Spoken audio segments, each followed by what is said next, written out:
തൃശൂർ വെടിക്കെട്ടുപുരയിലെ സ്ഫോടനത്തിൽ മരണം 13. അപകടം മുണ്ടത്തിക്കോട് തിരുവമ്പാടി വിഭാഗത്തിന്റെ വെടിക്കെട്ടുപുരയിൽ 6 പേരെ തിരിച്ചറിഞ്ഞു.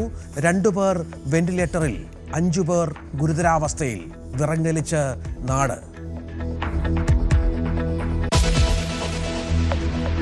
അപകടസ്ഥലത്ത് 32ഓളം ആളുകൾ ഉണ്ടായിരുന്നതായി സൂചന. വിദഗ്ധ പരിശോധന തുടരുന്നു.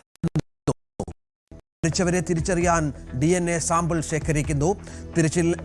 തിരച്ചിലിന് സ്കൂബ സംഘവും സ്ഥലം പരിശോധിക്കാൻ കടാവർ നായയും.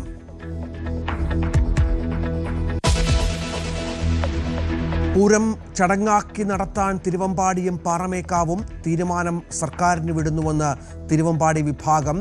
നിയമപരമായ കാര്യങ്ങളിലും തീരുമാനമുണ്ടാകണം.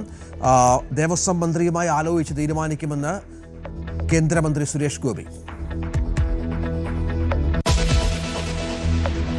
വാൽപ്പാറ അപകടത്തിൽ പരിക്കേറ്റ ഒരാൾ കൂടി മരിച്ചു. മരണസംഖ്യ 10ആയി. മരിച്ചത് പാങ് സ്വദേശിയായ ഡ്രൈവർ നൌഷാദ് അലി. മരണകാരണം ചികിത്സ വൈകിയതെന്ന ആരോപണവുമായി കുടുംബം. പശ്ചിമേഷ്യയിൽ താൽക്കാലിക ആശ്വാസം. വെടിനിർത്തൽ കരാർ നീട്ടുമെന്ന് ട്രംപ്. ഹോർമുസിലെ ഉപരോധം തുടരും. ഉപരോധം അവസാനിപ്പിക്കാതെ ചർച്ചയ്ക്കില്ലെന്ന് ഇറാൻ UN-ൽ.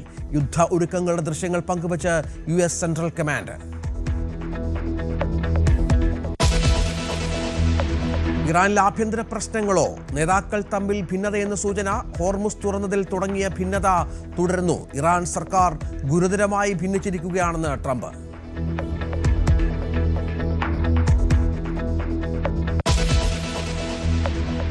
അമേരിക്ക പിടിച്ച ഇറാൻ കപ്പലിൽ ചൈനയുടെ മിസൈൽ രാസവസ്തുക്കളെന്ന് സൂചന.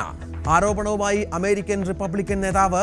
ചൈന ഇറാനെ പിന്തുണയ്ക്കുന്നു എന്നത് അവഗണിക്കാൻ കഴിയാത്ത യാഥാർത്ഥ്യമാണെന്ന് പ്രസ്താവന. ഹോർമുസ് കടലിടുക്കിൽ നിന്ന് കഴിഞ്ഞ ദിവസം US നാവികസേന പിടിച്ചെടുത്തത് MV ടൗസ്ക എന്ന കപ്പൽ. ക്ഷേത്രത്തിൽ ക്രിസ്തീയ ഗാനം പാടിയതിൽ വിമർശനമുയർന്നതിന് നന്ദഗോവിന്ദൻ ഭജൻസിന്റെ മറുപടി. ഞങ്ങൾ ഒരു പരിധിയും ലംഘിച്ചിട്ടില്ല. അങ്ങനെ ഒരു പരിധി ഞങ്ങൾ കണ്ടിരുന്നില്ലെന്നും സംഘത്തിലെ കലാകാരനായ നവീൻ മോഹൻ. വിമർശനമുയർത്തിയത് സംഘപരിവാർ നേതാക്കൾ.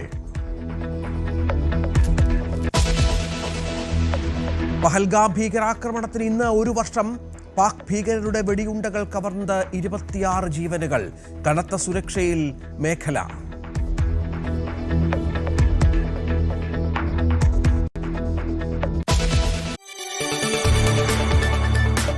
കൂടുതൽ വാർത്തകൾക്ക് News 18 Keralam YouTube channel subscribe ചെയ്യുക.